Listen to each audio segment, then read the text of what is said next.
Les recuerdo de que en las clases anteriores nos hemos quedado en actividades número 4. Eso lo tienen que ir desarrollando, tienen que ir respondiendo en forma progresiva, donde dice cuáles fueron las causas de la guerra de los 30 años. Después viene quiénes se enfrentaron, a qué Estado se involucró. 3, qué consecuencias sociales y políticas provocó esta guerra, o sea, la guerra de los 30 años. Eso lo tienen que ir desarrollando en forma progresiva. Para el día de hoy tenemos las revoluciones inglesas.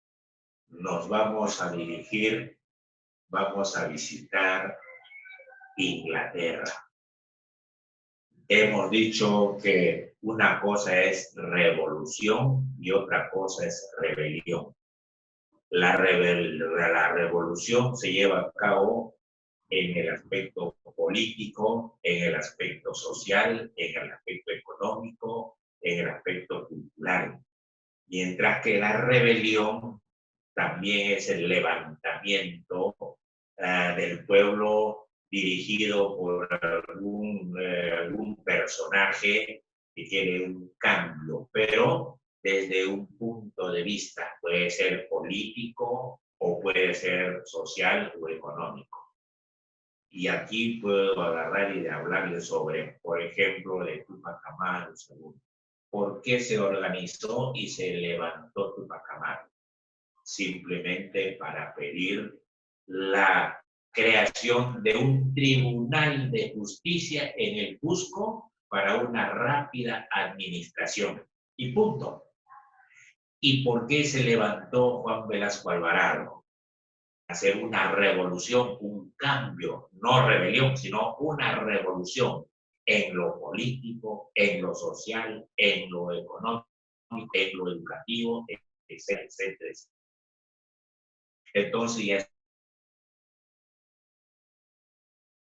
por rebelión y por revolución. Aquí nos vamos a los países de Europa Occidental y ubiquemos en Inglaterra. La revolución inglesa y cuáles fueron los principales hechos o acontecimientos que se llevó a cabo en Inglaterra. Inglaterra, mi amigo Jacob I, que pertenecía a la dinastía Estuardo, dinastía de los Estuardos. Pues como quien dice, por ejemplo, de qué partido político eres. En el Perú, es de Acción Popular, eres del Partido Popular Cristiano, o eres del Partido Demócrata, etcétera, etcétera. En Inglaterra, dinastía de los Estuardos. De poner Jacob I un sistema absoluto en Inglaterra. Ya eso lo hemos conversado también, en qué consiste una monarquía absoluta y en qué consiste una monarquía constitucional. ¿Sí? El Estado soy yo, monarquía absoluta. Y la monarquía constitucional, cuando nos basamos en los contenidos de un documento normativo que se llama Constitución. Listo. Hecho que causó una oposición política y religiosa de los protestantes. O sea, los protestantes no quisieron una monarquía absoluta. Seguramente que quisieron una monarquía constitucional. A la muerte del monarca Jacob I, le sucede en el gobierno, le sucede en el trono su hijo Carlos I, quien tenía las mismas ideologías políticas de su padre, o sea, de Jacob I. En 1628, Carlos I convocó a una reunión en el Parlamento para ver nuevos impuestos, la aplicación de nuevos impuestos. Tenía que explicar el por qué y el para qué en el Parlamento, o sea, a los parlamentarios. Los parlamentarios aceptaron allí y aprovecharon la presencia de Carlos I en el Parlamento para hacerle que firme la petición de derechos. ¿Y qué diablos fue la petición de derechos? Documento que limitaba el poder del rey. O sea, no era un documento ilimitado, sino, rey, usted tiene que gobernar hasta aquí, hasta donde manda este documento llamado la petición de derechos. O sea, ya no era absoluto, sino tenía que ser constitucional. ¿Qué dijo el rey? Ante esa situación, Carlos I agarró y decidió suprimir el Parlamento, o sea, dejar sin efecto el funcionamiento del Congreso de la República. El ejército parlamentario, bajo el mando de Cromwell, derrotó al rey Carlos I y más tarde fue ejecutado. En 1658, los Estuardos recuperaron el trono y trataron de imponer el absolutismo, o sea, el pensamiento de Jacob I.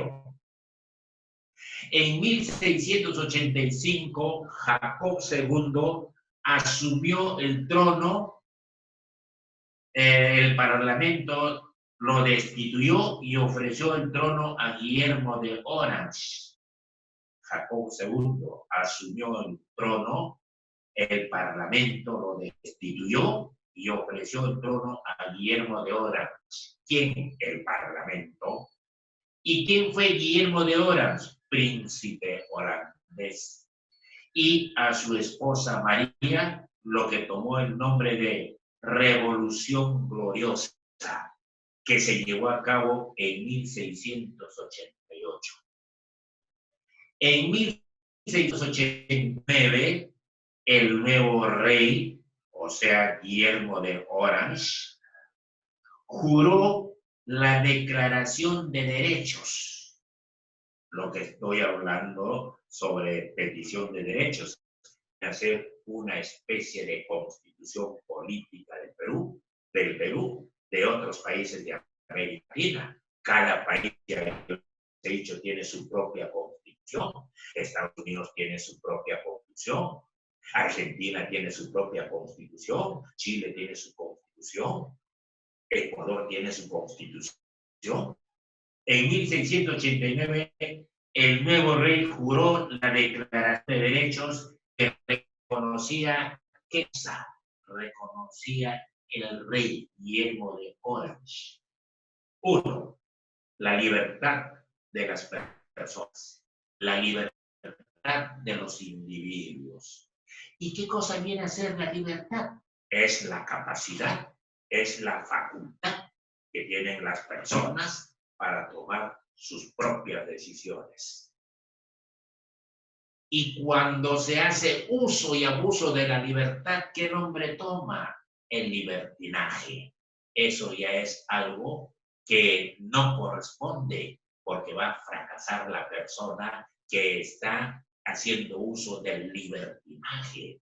Está incurriendo en el libertinaje, que eso le hace mucho daño a él, a su familia y a la sociedad y al Estado. Entonces la libertad es la capacidad, es la facultad que tiene cada individuo, cada persona para tomar sus propias decisiones. Y estas decisiones deberían ser en forma afirmativa y positiva para su bien de la persona, del individuo, de su familia, de la sociedad y del Estado. Otro, Declaración de Derechos, que reconocía establecer las limitaciones del rey o del poder real. Tú tienes que gobernar y tomar decisiones hasta aquí nada más. Porque si tú te pasas, estás en contra de la Declaración de Derechos y el Congreso de la República te va a observar. Entonces tenía sus límites. Y por último, las atribuciones del Parlamento. Ya yo les he dicho, el Parlamento tiene sus funciones, tiene sus derechos y sus deberes. El Poder Ejecutivo tiene sus funciones generales y funciones específicas. El Poder Judicial tiene sus funciones específicas. Así es que cada poder del Estado es responsable de sus acciones y tiene que actuar de acuerdo al contenido de sus documentos normativos que se han creado para cada poder del Estado. Así es que, mis queridos alumnos, hay que pegarles una leidita en el libro Santillana para que ustedes puedan agarrar y captar mejor de lo que les estoy hablando en estos momentos. Pero hay que tener mucho cuidado. Estoy hablando de una monarquía absoluta, una monarquía constitucional, un Estado de Derecho. Estamos hablando de una declaración de derechos, cuáles son los contenidos. Es algo muy similar a nuestra constitución política del Perú. Yo les he dicho, el Perú tiene de constituciones, unas han sido de carácter liberal, otras han sido de carácter liberal, en donde el liberalismo primaba, otros han sido de carácter democrático, liberal, etcétera, etcétera, etcétera. Bien. Vamos a ver ahora, les voy a dejar algunas actividades. Son dos preguntitas, ¿ya? 1. La decadencia española. ¿Cuáles fueron las causas y consecuencias para que España se desmorone? Para que España fracase desde el punto de vista político y económico y social, ¿por qué no decirlo? Porque cuando entra en crisis, también afecta a la sociedad, los trabajadores, los empleados, los obreros, hombres y mujeres, ya pierden su trabajo, en crisis. Explique la diferencia entre petición de derechos y declaración de derechos. ¿En qué consiste la petición de derechos? Ya les estoy diciendo que viene a ser un documento que limitaba el poder del rey. Y la declaración de derechos es un documento algo parecido a la Constitución que tiene los derechos y los deberes que cumplir las autoridades y los habitantes de ese país, de esa nación o de ese estado. Gracias.